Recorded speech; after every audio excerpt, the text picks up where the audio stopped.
Hello ಸ್ನೇಹಿತರೆ, ಈ ಒಂದು ವಿಡಿಯೋದಲ್ಲಿ ನಾನು ನಿಮಗೋಸ್ಕರ ಪೊಲಿಟಿಕಲ್ ಸೈನ್ಸ್ನ 15 ಮಾರ್ಕ್ಸ್ನ ಇಂಪಾರ್ಟೆಂಟ್ ಕ್ವಶನ್ಗಳನ್ನು ತಂದಿದ್ದೇನೆ. ಇದು ಇದು ಆಕ್ಚುಲಿ ಚೆನ್ನಾಗಿರೋದು. ಒಂದು ವೇಳೆ ನೀವು ಈ ಇಂಪಾರ್ಟೆಂಟ್ ಕ್ವಶನ್ಗಳನ್ನು ಓದಿದರೆ ಫುಲ್ ಮಾರ್ಕ್ಸ್ ಬರೋ ಚಾನ್ಸ್ ತುಂಬಾ ಹೈ ಇರುತ್ತದೆ ಸ್ನೇಹಿತರೆ. ಹಾಗಿದ್ದರೆ ತಡ ಮಾಡದೆ ವಿಡಿಯೋ ಪ್ರಾರಂಭಿಸೋಣ.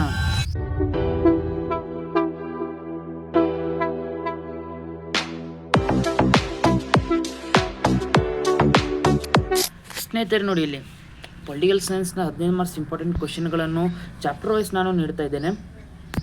ಇಲ್ಲಿ 1ನೇ ಚಾಪ್ಟರ್ನಲ್ಲಿ ಯಾವ್ಯಾವ ಇಂಪಾರ್ಟೆಂಟ್ ಕ್ವಶನ್ಗಳನ್ನು ಬರ್ಬೋದು ನಿಮಗೆ ಗೊತ್ತಿರುತ್ತದೆ.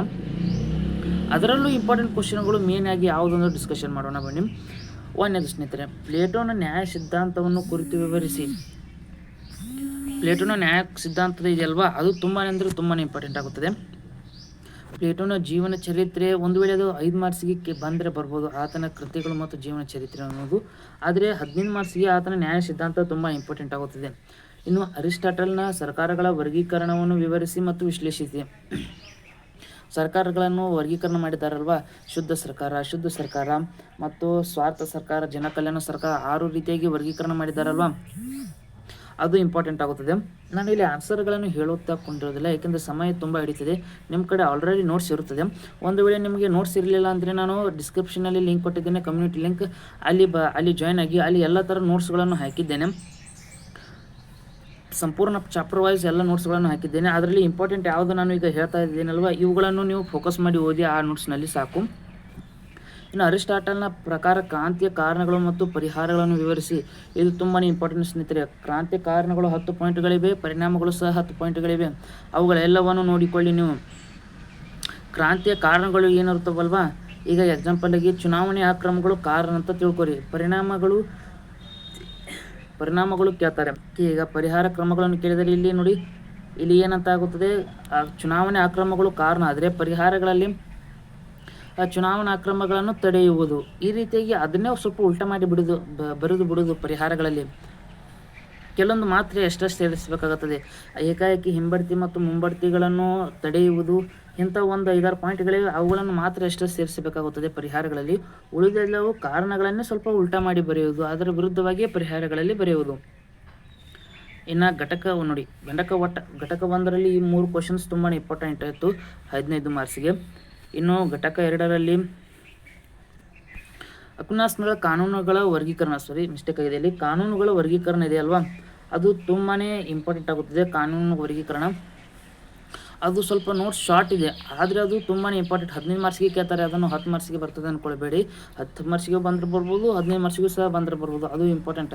ಈಗ ಶಾಶ್ವತ ಕಾನೂನು, ನೈಸರ್ಗಿಕ ಕಾನೂನು ಅಂತ ಬರ್ತಾವಲ್ವಾ, ಅವು ತುಂಬಾ ಇಂಪಾರ್ಟೆಂಟ್ ಆಗುತ್ತದೆ ಸ್ನೇಹಿತರೆ. ಇನ್ನೊಂದು ನಿಮಗೆ ಟ್ರಿಕ್ ಏನಪ್ಪ ಹೇಳೋದಂದರೆ, ಈಗ ಯಾವುದೋ ಒಂದು ಈಗ ಕಾನೂನುಗಳ ವರ್ಗೀಕರಣ ಅಂತ ತೆಗೆದುಕೊಳ್ಳಿ, ಕ್ವಶನ್ ಕೇಳಿದರೆ ಪೀಠಿಕೆ ಅಂತ ಏನು ಹಾಕ್ತಿರಲ್ವಾ, ನೀವು ಪೀಠಿಕೆಯಲ್ಲಿ ಆ ವ್ಯಕ್ತಿ ಕಾನೂನುಗಳ ವರ್ಗೀಕರಣವನ್ನು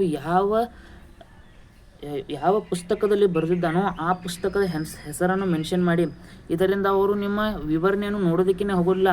ಆ ಪುಸ್ತಕದ ಹೆಸರು ಹೈಲೈಟ್ ಆಗಿದ್ದರೆ ಆ ಪುಸ್ತಕದ ಹೆಸರನ್ನು ಪೇಪರ್ ಚೆಕ್ ಮಾಡುವವರು ನೋಡಿದರೆ ಫುಲ್ ಮಾರ್ಕ್ಸ್ ಕೊಡ್ತಾರೆ ನಿಮಗೆ. ಅಷ್ಟನ್ನು ಡೀಪಾಗಿ ಹೋಗೋದಿಲ್ಲ. ಪೀಠಿಕೆಯಲ್ಲಿ ಈಗ ಕ್ರಾಂತಿಯ ಪರಿಣಾಮಗಳು, ಇದನ್ನು ಯಾವ ಪುಸ್ತಕದಲ್ಲಿ ಅರಿಸ್ಟಾಟಲ್ ವಿವರಿಸಿದ್ದಾರೆ ಎಂದರೆ ಅಂತ ಹಾಕಿ ಆ ಪುಸ್ತಕದ ಹೆಸರು ಬರೆಯೋದು. ಈ ರೀತಿಯಾಗಿ ಎಲ್ಲ ಆನ್ಸರ್ಗಳ ಪೀಠಿಕೆಯಲ್ಲಿ ನೀವು ಆ ಆನ್ಸರ್ ಯಾವ ಪುಸ್ತಕದಲ್ಲಿ ವ್ಯಕ್ತಿ ಬರೆದಿದ್ದಾರೋ ಆ ವ್ಯಕ್ತಿಯ ಹೆಸರು ಮತ್ತು ಆ ಪುಸ್ತಕದ ಹೆಸರು ಹಾಕಿ ಅದನ್ನು ಹೈಲೈಟ್ ಮಾಡಿಬಿಡುವುದು ಪೀಠಿಕೆಯಲ್ಲಿ. ಅವರು ಪೀಠಿಕೆಯಲ್ಲಿ ಒಂದು ವೇಳೆ ಅದನ್ನು ನೋಡಿದರೆ ನಿಮಗೆ ವಿವರಣೆಯನ್ನು ನೋಡೋದೇ ಇಲ್ಲ. ಅರ್ಥ ಆಯಿತು ಅನ್ಕೋತೀನಿ.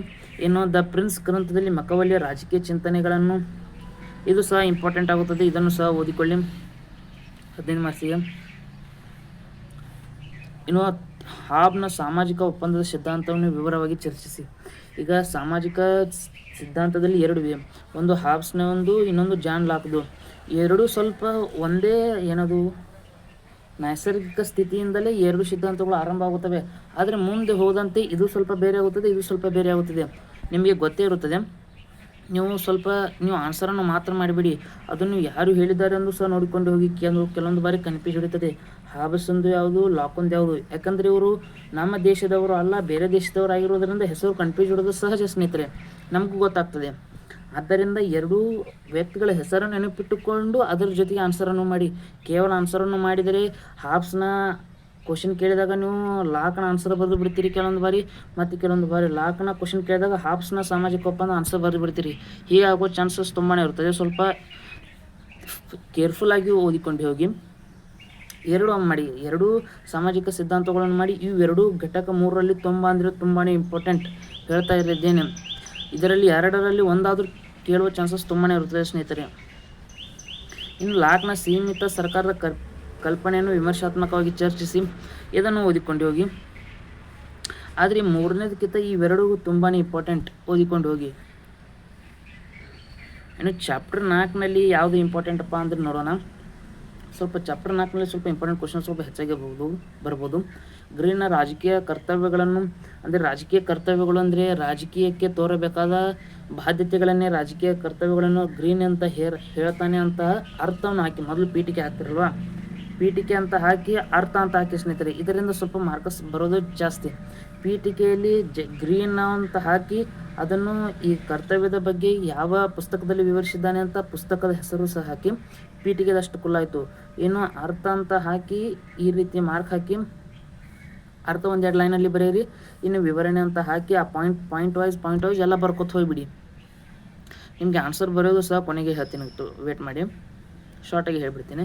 ಇನ್ನು ಕರ್ತವ್ಯ ಬಾಧ್ಯತೆಯನ್ನು ವಿವರಿಸಾಯಿತು. ಇನ್ನು ಪ್ರತಿನಿಧಿ ಸರ್ಕಾರದ ಬಗ್ಗೆ ಮೇಲಿನ ಅಭಿಪ್ರಾಯವೇನು? ಪ್ರತಿನಿಧಿ ಸರ್ಕಾರ ಒಳ್ಳೆಯದಾಗಿದೆ. ಪ್ರತ್ಯಕ್ಷ ಸರ್ಕಾರ ಮೊದಲು ಅಸ್ತಿತ್ವದಲ್ಲಿತ್ತು, ಆದರೆ ಜನಸಂಖ್ಯೆ ಹೆಚ್ಚಳ ಕಾರಣದಿಂದ ಪರೋಕ್ಷ ಪ್ರತಿನಿಧಿ ಸರ್ಕಾರ ಅಸ್ತಿತ್ವದಲ್ಲಿ ಬಂದಿದ್ದು ಇದೆ ಅಲ್ವಾ, ಅದನ್ನು ಓದಿಕೊಂಡು ಹೋಗಿ. ಇನ್ನು ವೈಯಕ್ತಿಕ ಸ್ವಾತಂತ್ರ್ಯ ಮತ್ತು ಮಾತಿನ ಸ್ವಾತಂತ್ರ್ಯದ ಮಹತ್ವ. ಈಗ ಸ್ವಾತಂತ್ರ್ಯಗಳ ವಿಧಗಳ ಬಗ್ಗೆ ಹೇಳ್ತಾ ಇರುವಾಗ ಇವೆರಡೂ ಬಂದಿದೆ, ಅದನ್ನು ಓದಿಕೊಂಡು ಹೋಗಿ. ಇನ್ನು ಮಾರ್ಕ್ನ ವೈಜ್ಞಾನಿಕ ಸಮಾಜವಾದ ತತ್ವವನ್ನು ವಿವರಿಸಿ. ಸಮಾಜವಾದ ತತ್ವ ವಿವರಿಸಿದಾನಲ್ವಾ ಮಾರ್ಕ್, ಅದು ಸಹ ತುಂಬ ಇಂಪಾರ್ಟೆಂಟ್ ಆಗುತ್ತದೆ. ಅವರು ಒಂದು ಮಾತು ಹೇಳಿದ್ದಾರೆ, ಅದನ್ನು ಹೈಲೈಟ್ ಮಾಡಿ. ವಿಶ್ವಕಾರ್ಮಿಕರಿಗೆ ಒಂದಾಗಿ ನೀವು ಏನೋ ಇದೆ ಸ್ನೇಹಿತರೆ, ಅದು ನೆನಪಾಗ್ತಾಯಿಲ್ಲ, ವೇಟ್ ಮಾಡಿ. ನೀವು ಬಂಧನದ ಸಂಕೋಲೆಯನ್ನು ಬಿಟ್ಟರೆ ಮತ್ತೇನೂ ಕಳೆದುಕೊಳ್ಳುವುದಿಲ್ಲ ಅಂತ ಒಂದು ಸೆಂಟೆನ್ಸ್ ಇದೆ ಅಲ್ವಾ, ಅದನ್ನು ನೀವು ಸಹ ಒಂದು ಬಾರಿ ನೋಡಿ. ಆ ಸೆಂಟೆನ್ಸನ್ನು ಬರೀರಿ ಸ್ನೇಹಿತರೆ, ಬರೆದು ಹೈಲೈಟ್ ಮಾಡಿ. ಮಾರ್ಕ್ಸ್ ಫುಲ್ ಬರುವ ಚಾನ್ಸಸ್ ಇದೆ. ಮಾರ್ಕ್ಸ್ನ ಒಂದು ಸೆಂಟೆನ್ಸ್ ತುಂಬ ಪ್ರಸಿದ್ಧವಾಗಿದೆ ಅದು. ವರ್ಗ ಹೋರಾಟ ಕ್ರಾಂತಿಯ ಕಲ್ಪನೆಯನ್ನು ವಿವರಣಾತ್ಮಕವಾಗಿ ಚರ್ಚಿಸಿ, ವರ್ಗರಹಿತ ಸಮಾಜವನ್ನು ವಿವರಿಸಿ, ಇವನ್ನು ಸಹ ಓದಿಕೊಂಡು ಹೋಗಿ.